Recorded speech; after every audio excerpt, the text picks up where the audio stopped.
तो नमस्कार, सभी को मेरा सादर नमन, नमस्कार। हमारे बीच में आज जो विषय है कि कैसे अन्य देशों ने कीटनाशक के उपयोग पर प्रतिबंध लगाया।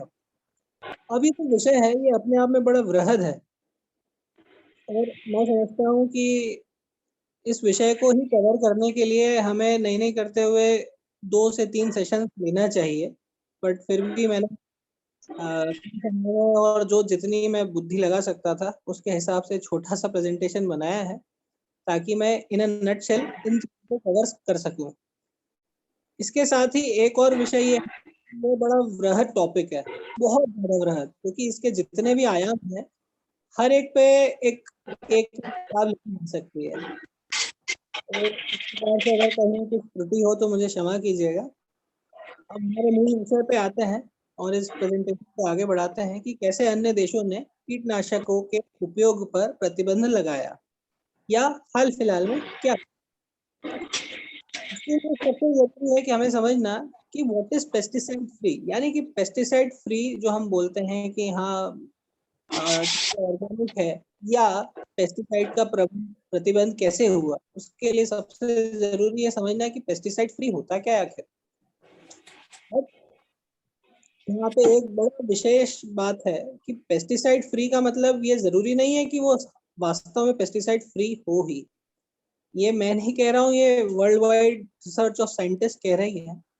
रिसर्च और साइंटिस्ट ऐसी बातें कह रहे हैं कि पेस्टिसाइड्स के जो रेसिड्यूज़ हैं, जो बच जाता है उसमें से चीज़ें कहीं न कहीं, वो भले ही पानी के माध्यम से हो या कीटनाशक जो हमारे रगों में पहुँचता है, उसके माध्यम से, तो कहीं न कहीं ये एनवायरनमेंट में किसी भी हालत में मौजूद रहता ही है और इसके ट्रेसेस जो हैं, कहीं न कहीं आपको मिल ही जाएँगे। अब इसमें एक ख़ास बात है कि कुछ विशेष केमिकल्स हैं, जैसे डीडीटी हो गया या ग्लाइकोफोमेट हो गया, जिसके बारे में हम आगे और बात करेंगे। तो इनका इनको कई दशकों पहले ही बैन कर दिया गया, लेकिन आज भी उसके रेसिड्यूज़ या ट्रेसेस मौजूद हैं ज़मीन के अंदर, या कहना चाहिए सॉइल में, आज भी आपको इन सब केमिकल्स के रेसिड्यूज़ मिल जाएँगे। अब यहाँ पर उन्हीं ज़मीनों पे हम लोग खेती कर रहे हैं और हमारे अंदर बाय डिफ़ॉल्ट भले ही हम आज बोलते हैं कि ऑर्गेनिक तरीके से हम चीज़ें उगा रहे हैं, पर फिर भी उसके रेसिड्यूज़, क्योंकि उसी भूमि पे हम खेती कर रहे हैं, उसी सॉइल को हम यूज़ कर रहे हैं, तो ये केमिकल्स और उसके ट्रेसेस आपको मिल ही जाएँगे। ये एक बड़ा विशेष बात है जो हमको समझना चाहिए। अब अगली बात है कि आजकल एक कॉन्सेप्ट बड़ा चल रहा है, वो है पेस्टिसाइड रेसिड्यू फ्री। हम कई सारे लेबल, कई सारे उत्पादों को देखते हैं जिसके ऊपर लिखा हुआ रहता है कि पेस्टिसाइड रेसिड्यू फ्री हैं वो। इसका मतलब क्या ये हुआ कि कोई रेसिड्यू मिला ही नहीं? लेकिन रिसर्च ये कहती है और बड़े ताज्जुब की बात है कि जो लेबल ऐसे लगाए जाते हैं, उसमें ये आवश्यक नहीं है कि ये पेस्टिसाइड से मुक्त हो ही। उनके अंदर भी पेस्टिसाइड है, लेकिन वहाँ डिटेक्ट नहीं हुआ। खास तौर पे कब? जब वो फसल को हार्वेस्ट किया गया। ये भी अपने आप में एक बड़े अचरज की बात है। अब यहाँ पे एक और बात है कि व्हाट इज़ ऑर्गेनिक? चूँकि यूनाइटेड स्टेट्स ऐसा ऐसा देश है जिसको सभी लोग फॉलो करते हैं और कहीं न कहीं उसकी काफ़ी मान्यता है। तो उन्होंने कुछ नियमावली बना रखी है कि ऑर्गेनिक को समझने के लिए। वो क्या है उसके ऊपर भी हम एक बार नज़र कर लेते हैं। ये यूनाइटेड स्टेट का डिपार्टमेंट ऑफ एग्रीकल्चर क्या कहता है और क्या बिंदुओं के ऊपर वो बातें कहता है। ऑर्गेनिक का मतलब क्या? सबसे पहले तो ये कहते हैं the product should be of any prohibited substances for at least 3 year, यानी कि जो भी बैन्ड सब्सटेंसेस हैं, वो कम से कम 3 साल से ऐसी भूमि पर ना उगाए गए हैं जहाँ पे ये इनका यूज़ हुआ हो कम से कम 3 साल से। इसी के साथ-साथ जो ज़मीन है, फार्म है, वो जेनेटिकली मॉडिफाइड प्रोडक्ट्स जिसको हम सामान्य भाषा में अगर हम ध्यान देंगे तो उसको जीएमओ बोलते हैं। तो जीएमओ का यूज नहीं होना चाहिए और वो ऑर्गेनिक कहलाया जाएगा। इसके बाद उनको ऑर्गेनिक सीड्स का इस्तेमाल करना चाहिए। अगली बात कि फार्मर्स यानी किसान किसी भी प्रकार का सिंथेटिक पेस्टिसाइड या हर्बिसाइड का उपयोग नहीं कर सकता है। हाँ, उसकी फसल में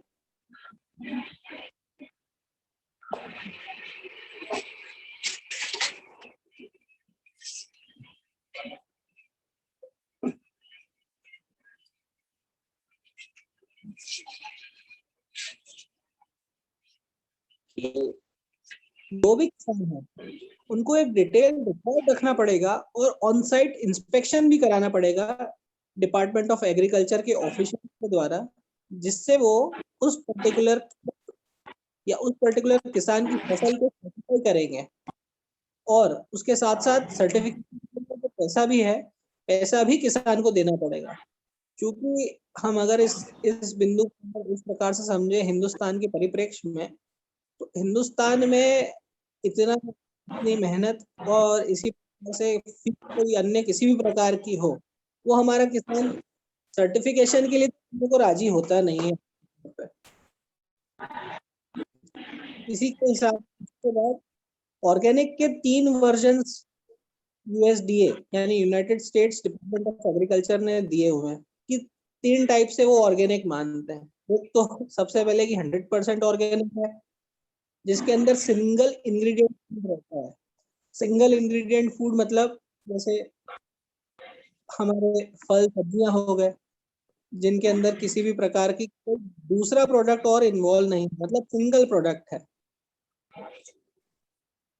अब अगर ऐसा सिंगल इंग्रेडिएंट फूड 100% ऑर्गेनिक है तो वो मान्य करते हैं। दूसरा ऑर्गेनिक, ये सेकंड लेवल ऑफ या सेकंड वर्जन है ऑर्गेनिक होने का। इस प्रकार के अंदर 95% जो है ऑर्गेनिक जो चीजें हैं उनका इन्वॉल्वमेंट होना चाहिए। 5% का कहना चाहिए एडल्ट्रेशन चल सकता है। और तीसरा उनका है कि मेड विद ऑर्गेनिक इंग्रेडिएंट्स, यानी कि इसके अंदर दो से ज्यादा चीजों का अगर मिश्रण है तो उसके अंदर जो भी प्रोडक्ट फाइनल प्रोडक्ट है उसके अंदर कम से कम 70% ऑफ ऑर्गेनिक इंग्रेडिएंट्स रहना चाहिए, तो मेड विथ ऑर्गेनिक इंग्रेडिएंट्स के मानकों पे आएगा। ये तीसरा इनका प्रकार है ऑर्गेनिक होने का।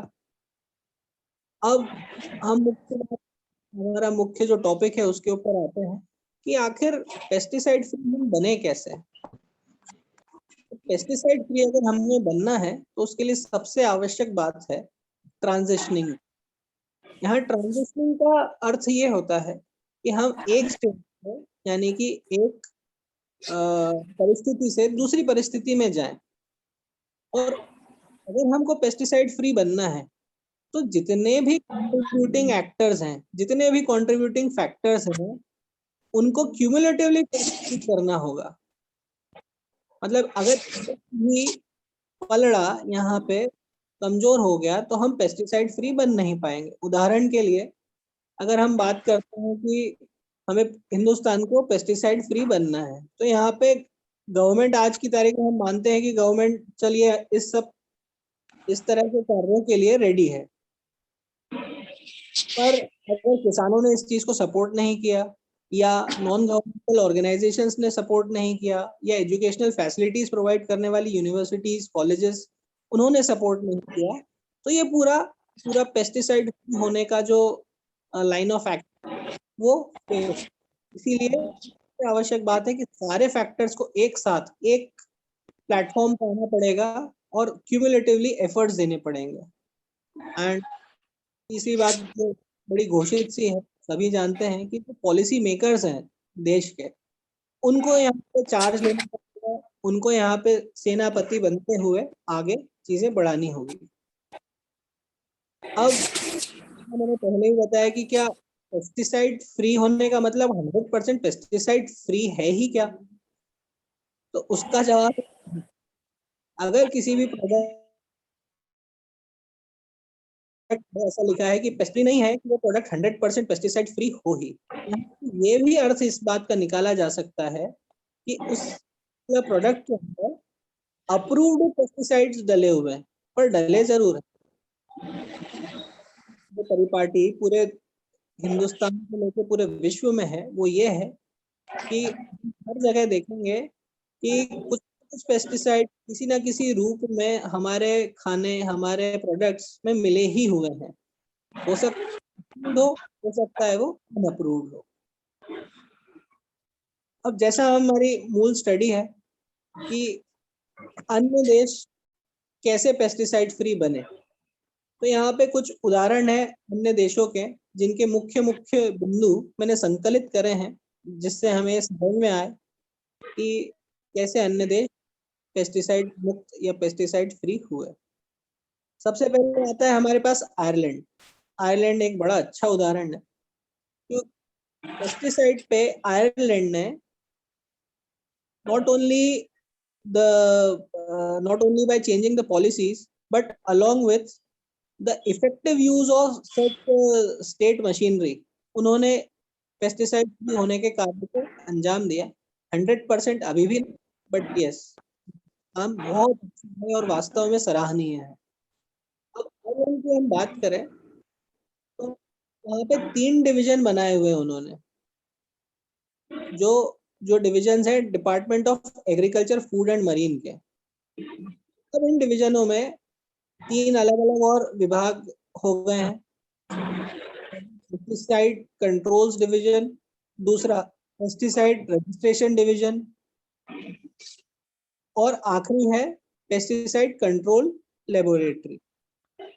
अब जो दूसरा इसमें नाम लिया पेस्टिसाइड रजिस्ट्रेशन डिवीजन, ये इसका एक ये जो इसके अंदर एक विभाग और है pesticide registration and control division. तो ये दोनों मिलकर एक ही बॉडी का हिस्सा है जो साथ मिलकर ये बाकी अन्य 2 विभागों के साथ कार्य करते हैं।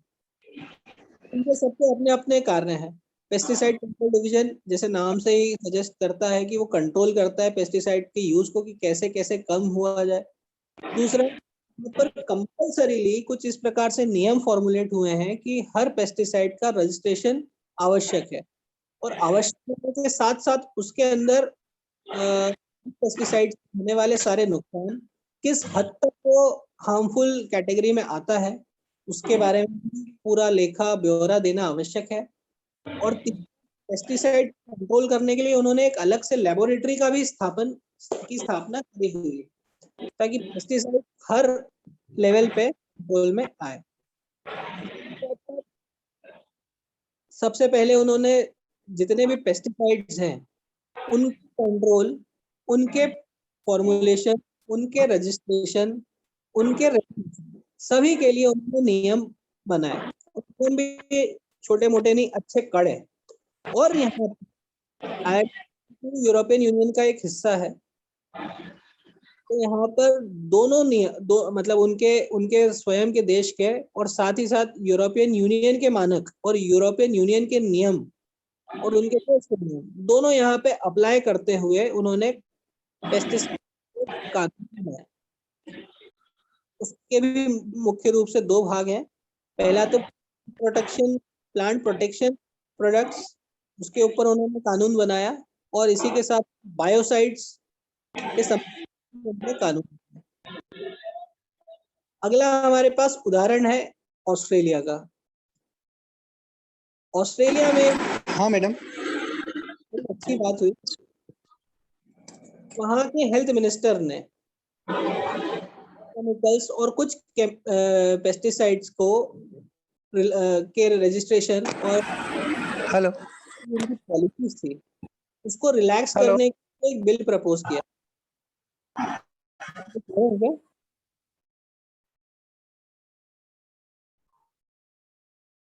हेलो, हाँ जी, मेरी आवाज आ रही है? हाँ बिल्कुल आ रही है। हाँ, मुझे ऐसा लगा कोई हेलो बोले बीच में। ठीक है, तो मैं ऑस्ट्रेलिया के उदाहरण पे था। जैसा मैं बता रहा था कि ऑस्ट्रेलिया में वहाँ के हेल्थ मिनिस्टर ने एक बिल प्रपोज किया, यानी एक कानून प्रपोज किया पास होने के लिए उनकी पार्लियामेंट में, जिसके अंदर जो कुछ केमिकल्स और कुछ पेस्टिसाइड के की नियमावली को लेकर कुछ रिलैक्सेशन दिया जाने लगा, यानी कुछ छूट दी जा रही थी, जिससे कि वहां के ही हेल्थ ग्रुप और वहां के ही इन्वायरमेंट प्रोटेक्शन ग्रुप्स ने बहुत ही दम से और आला दर्जे की लड़ाई लड़ी, और इस प्रकार के प्रपोजल को या इस प्रकार के बिल को जो वहां के एग्रीकल्चरल मिनिस्टर लॉन्च करने वाले थे, उसको उन्होंने बंद कराया। यहाँ पे इस उदाहरण से हमें ये समझना चाहिए कि वहां की जो जनता है वो कितनी जागरूक है, और वो किस हद तक उन्होंने प्रयास किया ताकि एक पूरा का पूरा जो कानून आ रहा था, कानून ही बदल दिया जाए और कानून कैंसिल हो जाए। अगला उदाहरण है हमारे पास यूरोप। यूरोप के अंदर बहुत सारे कंट्रीज हैं, बहुत सारे देश हैं। तो समस्त यूरोप में हम देखेंगे कि वहां पे स्ट्रिक्ट रेगुलेशंस लाए गए। अब ये स्ट्रिक्ट रेगुलेशंस ऐसे जिसके अंदर सभी प्रकार से पेस्टिसाइड्स के यूज, पेस्टिसाइड्स के फॉर्मुलेशन को कंट्रोल किया गया। इसी के साथ साथ एक विशेष प्रकार की और उन्होंने बात करी या कार्य करा, और उन्होंने ये करा कि जितने भी फीड ऑपरेटर्स उनके लिए आवश्यक किया गया, जितने भी प्लांट प्रोटेक्शन प्रोडक्ट्स यानी कि पेस्टिसाइड्स हैं या बायोसाइड्स हैं, उनका रिकॉर्ड रखा जाने लगा। और ये कंपल्सन किसके लिए दिया गया? किसानों के लिए, कि आपको आपके खेत में उपयोग होने वाले सभी पेस्टिसाइड्स को लेके आपको रिकॉर्ड रखना है। ये एक बड़ा अलग अपने तरह का नियम और कानून लाया। लेकिन फिर जैसा हम देखते हैं कि इस नियम और कानून के बावजूद भी वहां पर इस बिल का विरोध हुआ, और पॉलिसी अभी भी जैसे बन चाहिए, जैसे फॉर्मुलेट होना चाहिए, वैसे बन नहीं पाई। अब इसके बाद हम यूरोपियन यूनियन की ही बात करें, जिस प्रकार से अभी कर रहे थे।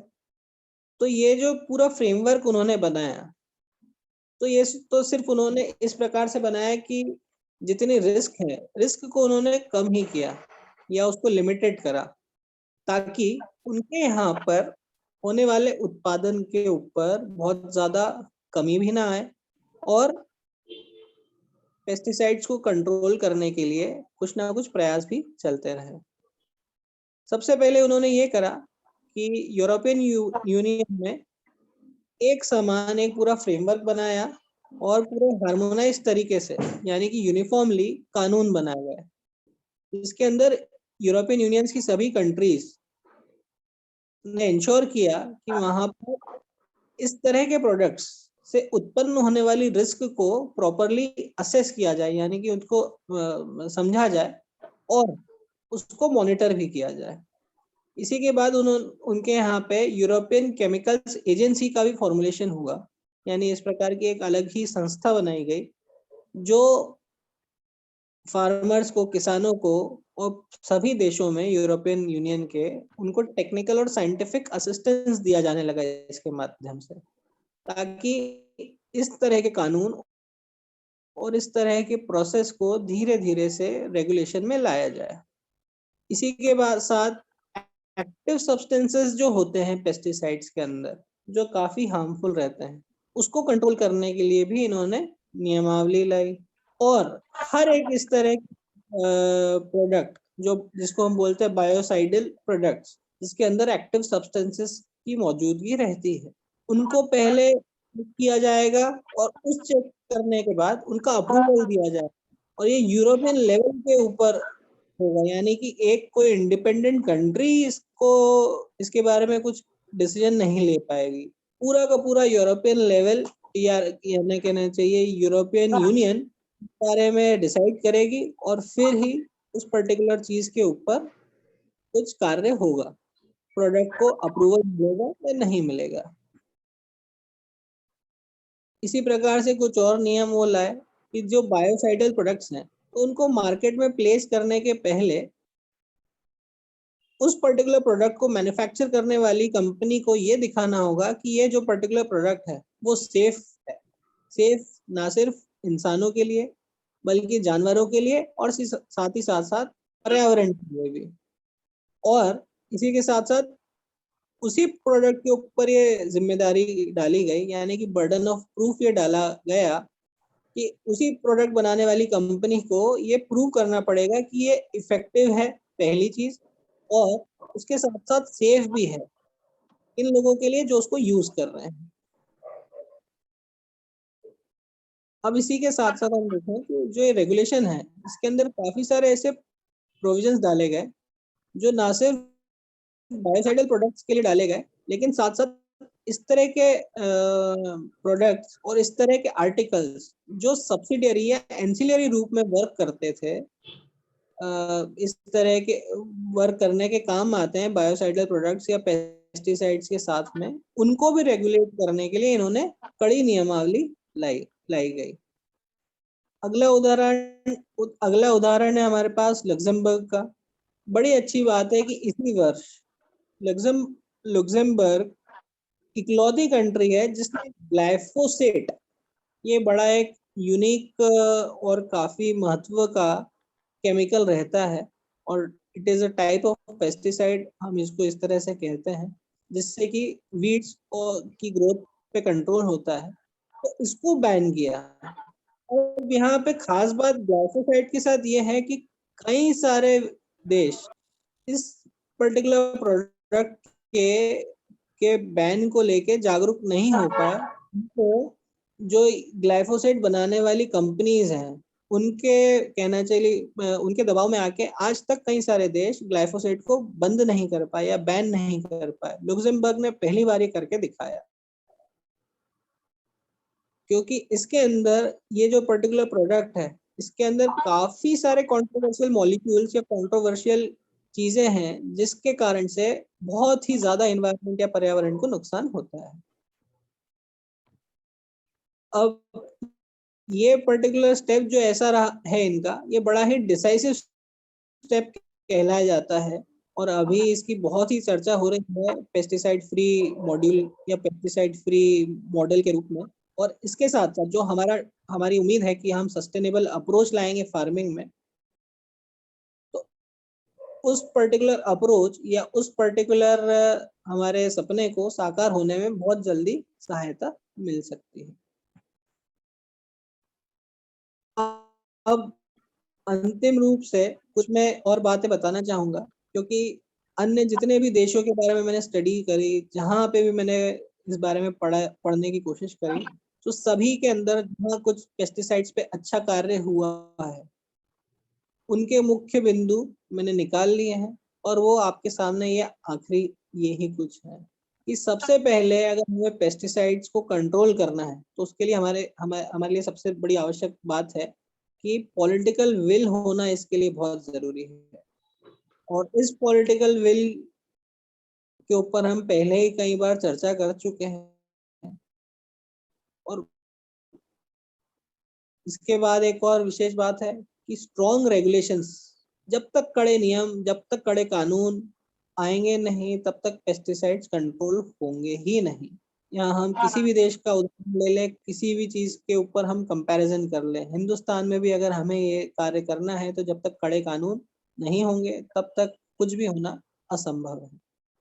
दूसरा, कई देशों ने फील्ड में ट्रायल, यानी किसानों के पास जाके कई सारे ट्रायल करे कि ये नहीं तो ये प्रोडक्ट नहीं तो ये प्रोडक्ट, इस प्रोडक्ट से कम नुकसान, इससे इस प्रोडक्ट से ज्यादा नुकसान। एक एक ये जो बिंदु है, हर बिंदु के ऊपर बहुत एक डिटेल स्टडी करी।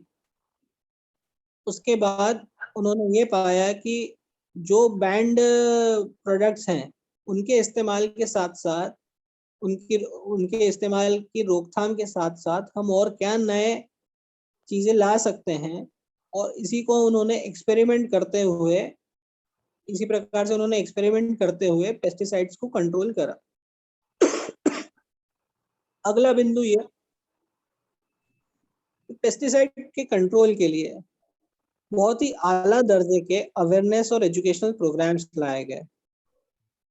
इन अवेयरनेस प्रोग्राम्स को ना सिर्फ किसानों के लिए रखा गया बल्कि आम जनता या इंटेंडेड परचेजर्स के लिए भी अवेयरनेस प्रोग्राम्स लाए गए, ताकि जनता भी ये समझे कि पेस्टिसाइड से होने वाले नुकसान कितने घातक हैं और वो पीढ़ियों तक नुकसान दे, पीढ़ियों तक। ये बात हर एक व्यक्ति को समझाने की बड़ी अच्छी प्रयास कई कंट्रीज ने करी है। किसानों की हम बात करें तो किसानों को इतनी फैसिलिटीज दी गई कि कई जगह कई देशों में 24/7 टोल फ्री नंबर्स दिए गए जो 24/7 अवेलेबल रहे, और वहां पे किसान अपनी क्वेरीज, अपनी समस्या, अपने कष्ट सभी कुछ बता सकता है, और उसका सॉल्यूशन करवाना गवर्नमेंट की ड्यूटी इस तरह से बनाई गई। और उसके लिए टाइमलाइन भी फिक्स करी गई कि अगर किसान को किसी प्रकार की कोई दिक्कत है, कुछ समस्या आ रही है, तो उसके लिए आपको इतने देर में या इतने समय में सॉल्यूशंस प्रोवाइड कराना है, अगर वो किसान पेस्टिसाइड फ्री खेती कर रहा है तो।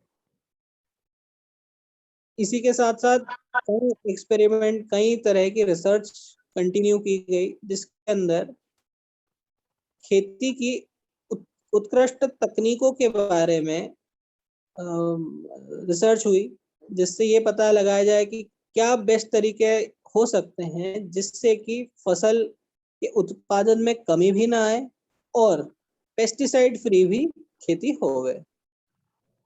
इसी के साथ साथ फील्ड ट्रायल करते हुए कई देशों के अफसरों ने ये पाया कि पेस्टिसाइड्स को कंट्रोल करने के लिए कई अन्य चीजों का भी इस्तेमाल हो सकता है, और ऐसे सब्स्टिट्यूट्स की खोज की गई जिसका उपयोग फील्ड ट्रायल्स में किया जाने लगा और उसके परिणाम बहुत ही अच्छे रहे। ये पर्टिकुलर प्रोग्राम विशेषकर आयरलैंड में भी चलाया गया, जैसा मैंने उदाहरण दिया था, और वहां पे चौंकाने वाले परिणाम थे कि 3 पहले साल या पहले वर्ष उनकी जो उत्पादन था, उन किसानों का उत्पादन था, वो कम हुआ, दूसरे साल थोड़ा सा बढ़ा, और तीसरे साल आप विश्वास नहीं मानेंगे कि जो पेस्टिसाइड युक्त खेती कर रहे थे या पेस्टिसाइड का उपयोग करते हुए खेती कर रहे थे, उसके मुकाबले उत्पादन और बढ़ गया जब कई अन्य सब्स्टिट्यूट्स को यूज किया गया और पूरी की पूरी तरीके से ऑर्गेनिक मेथड से फार्मिंग की गई। अगला और अंतिम बिंदु कि हर तरीके के कोऑपरेशन को वेलकम किया गया, या जो हम ऑर्गेनिक फार्मिंग की बात कर रहे हैं, पेस्टिसाइड फ्री फार्मिंग की बात कर रहे हैं, तो उसके लिए हर स्तर पर हर तरह से कोऑपरेशन लोगों के द्वारा दिया गया, भले ही वो नॉन गवर्नमेंटल ऑर्गेनाइजेशंस हो, भले ही वो कई देशों में सेलिब्रिटीज हो, उन्होंने इस पूरी मुहिम को बहुत ज्यादा सपोर्ट किया ताकि उनका देश या उनका टाउन या उनकी लोकेलिटी पेस्टिसाइड फ्री बने। इस तरह के कई उदाहरण हैं कि पूरा देश भले ही पेस्टिसाइड को यूज करता हो, पर कुछ प्लेसेस, कुछ टाउन्स, कुछ शहर या कुछ स्टेट्स ऐसे रहे जहां पर पेस्टिसाइड को कम्प्लीटली बैन किया गया। और चूंकि जैसा मैंने शुरुआत में ही बताया था प्रेजेंटेशन के कि 100% फ्री होना तो बहुत मुश्किल है, लेकिन उसके ट्रेसेस कहीं ना कहीं रहते ही हैं। पर फिर भी फर्दर उपयोग ना हो, अब ना उपयोग ना हो पेस्टिसाइड्स का, इसके लिए आला दर्जे की तकनीक और कार्य किया गया, और सभी लोगों के सामूहिक प्रयास से कई देशों में इस प्रकार से पेस्टिसाइड मुक्त होने की मुहिम को सार्थक और सफल बनाया गया। बस यही, इतना ही मेरा प्रेजेंटेशन था, और इस प्रेजेंटेशन में मैंने बहुत कम समय में, कम समय के लिए इस पूरी चीज को कवर करने की कोशिश की है। कुछ छूट गया हो तो मैं माफी चाहूंगा, और कुछ अन्य और बात हो तो मुझे आप बता सकते हैं। अब अगला जो समय मैंने छोड़ा है कुछ, वो मैंने प्रश्नोत्तरी के लिए रखा है। किसी को कुछ डाउट, कुछ समझना हो तो अपने प्रश्न कर सकते हैं। Thank you Sumit ji. आपको सॉरी बोलने की तो बिल्कुल जरूरत नहीं है। हम धन्यवाद बोलना चाहते हैं कि हम जानते हैं आप बहुत बिजी हैं, फिर भी आपने इतना सारे स्टडी करके ये तैयार किया। और मैं अगली बार भुवन जी को इनवाइट करूंगी कि भुवन जी अपने तरह से आपके जो फेवरेट टॉपिक होगा वो लेके आए। तो मैं सबसे पहले, जैसे इन्होंने बताया सुमित जी ने, कि सबसे पहले पॉलिटिकल विल चाहिए। सबसे पहला हमारा जो हथियार है वो है पॉलिटिकल विल। तो मैं काकाणी जी को आमंत्रित कर रही हूँ। काकाणी जी, आप सुन पा रहे हैं? गोविंद जी, आप सुन पा रहे हैं? सॉरी, मैं 2 मिनट आपको इस बारे में टोकना चाहूंगा। जी जी। पॉलिटिकल विल तो चलिए एक बात है ही, लेकिन हम अगर बात करें तो कुछ कानून अगर बने तो भी ये कार्य हो सकता है, या जन जागृति की स्थिति हो। ये मेरा अपना व्यू है। जन जागृति अगर होगी तो भी इस कार्य को अंजाम दिया जा सकता है। जी। हाँ जी, हाँ।